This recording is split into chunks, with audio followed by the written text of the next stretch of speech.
नमस्कार दोस्तों। राजस्थान में निकाय और पंचायत चुनाव की उल्टी गिनती शुरू हो चुकी है। लेकिन इस बार मुकाबला सिर्फ चुनावी मैदान में नहीं बल्कि दोस्तों आरक्षण के नए गणित पर भी होने वाला है। पहली बार 76 लाख परिवार के सर्वे के आधार पर ओबीसी आरक्षण तय होगा।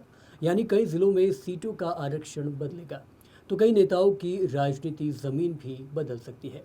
इधर सरकार आरक्षण का अंतिम खाका तैयार करने में जुटी है तो उधर कांग्रेस भी अपने कार्यकर्ताओं को बूथ से लेकर चुनाव प्रबंधन की ट्रेनिंग देने में लगी है। तो आखिर क्या है पूरा मामला, किस जिले में सबसे ज़्यादा असर दिख सकता है और क्यों ये चुनाव राजस्थान की राजनीति का नया अध्याय साबित हो सकता है, आइए इस वीडियो में इसे समझते हैं। राजस्थान में पहली बार स्थानीय निकायों और पंचायत चुनाव में ओबीसी आरक्षण का निर्धारण पुराने आंकड़ों के बजाय 76 लाख परिवारों के ताज़ा सर्वे के आधार पर किया जाएगा। ओबीसी राजनीतिक प्रतिनिधित्व आयोग ने प्रदेश भर के ग्रामीण और शहरी क्षेत्रों में सर्वे पूरा कर लिया है। अब इन आंकड़ों का विश्लेषण कर आयोग 5 अगस्त से पहले अपनी अंतिम रिपोर्ट सरकार को सौंपेगा। इसके बाद सरकार सीटों के आरक्षण का अंतिम प्रारूप जारी करेगी और 15 अगस्त तक निकाय और पंचायत चुनाव के लिए आरक्षित सीटों की घोषणा होने की संभावना यहां बनी हुई है। आयोग के अनुसार राजस्थान में ओबीसी आबादी करीब 3 करोड़ 80 लाख मानी गई है। इसी आधार पर स्थानीय निकायों और पंचायत में अधिकतम 21% तक सीटें ओबीसी वर्ग के लिए आरक्षित हो सकती हैं। हालांकि हर जिले और निकाय में ये प्रतिशत अलग होगा।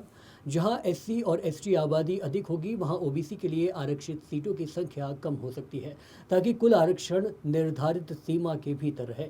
सर्वे के शुरुआती आंकड़ों के अनुसार सबसे ज़्यादा ओबीसी परिवार जयपुर जिले में दर्ज किए गए हैं।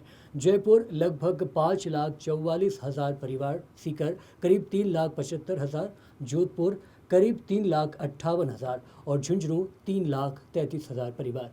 इन्हीं आंकड़ों के आधार पर संबंधित निकाय और पंचायत चुनाव में ओबीसी आरक्षित वार्ड और सीटों तय की होगी।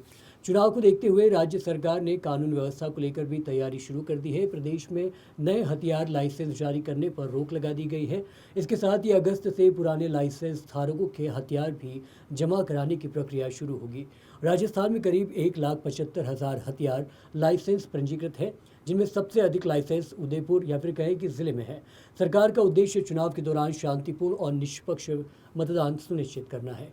वहीं दोस्तों दूसरी ओर कांग्रेस ने भी पंचायत और निकाय चुनाव के लिए संगठनात्मक तैयारी तेज कर दी है। प्रदेश कांग्रेस मुख्यालय में 27 जुलाई को पंचायत एवं निकाय चुनाव प्रबंधन कार्यशाला आयोजित की जाएगी, जिसमें लगभग 500 संभावित उम्मीदवार और कार्यकर्ता भाग लेंगे। उन्हें बूथ मैनेजमेंट, मतदाता सूची की जांच, जनसंपर्क, प्रचार अभियान और माइक्रो लेवल चुनाव प्रबंधन का प्रशिक्षण दिया जाएगा। इस कार्यशाला में प्रदेश कांग्रेस अध्यक्ष गोविंद सिंह डोटासरा, नेता प्रतिपक्ष टीकाराम जूली, पूर्व विधानसभा अध्यक्ष डॉक्टर सीपी जोशी और संगठन के राष्ट्रीय उपाध्यक्ष कुणाल बनर्जी कार्यकर्ता को मार्गदर्शन देंगे।